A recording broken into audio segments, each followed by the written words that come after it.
प्रतिवर्षाप्रमाणे यंदाच्या वर्षीही शेळगी येथील शिवयोग धाम मठात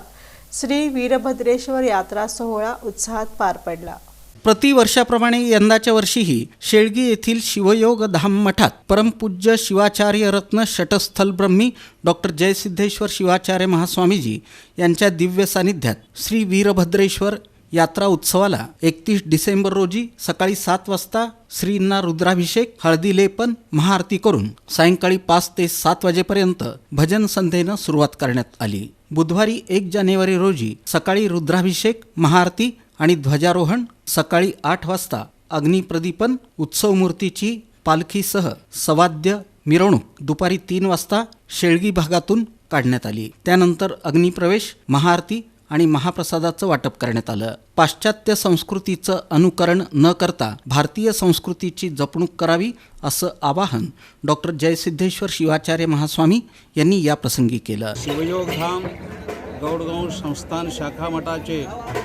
वतीने प्रारंभित केलेला हा वीरभद्रेश्वर यात्रा महोत्सव संपूर्ण या परिसरात पालखी महोत्सव होणार, याचा संपूर्ण लाभ येथील सर्व भक्तांनी घ्यावेत असे नम्र आवाहन करीत हा संपूर्ण वर्ष पाश्चात्य संस्कृतीप्रमाणे प्रारंभित होणारा 2025 साल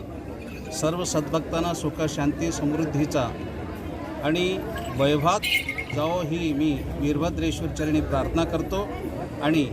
सर्वांना शुभेच्छा देतो। यावेळी शिवयोग धाम सेवा समितीचे अध्यक्ष राजशेखर हत्ती, यात्रा महोत्सवाध्यक्ष शिवलिंग शाहवादे, गुरुदेवी पाटील, डॉक्टर शैलेश पाटील, सिद्धाराम चाकोते, चंद्रकांत रमणशेट्टी, विश्वनाथ होसाळे, शिवानंद धुत्तरगी, नागनाथ जावळे, सोमनाथ रगबले, बाबूराव नरुणे, दत्तात्रय जाधव, बसवराज महंता, सुरेश हत्ती, चंद्रकांत बिराजदार, महादेव पाटील, महालिंग परमशेट्टी, शिवानंद सरसंबे, बसवराज इटकळे, तानवडे, उमेश उळागड्डे, पिनू करपे यांच्यासह सर्व ट्रस्टी आणि नागरिक मोठ्या संख्येनं उपस्थित होते।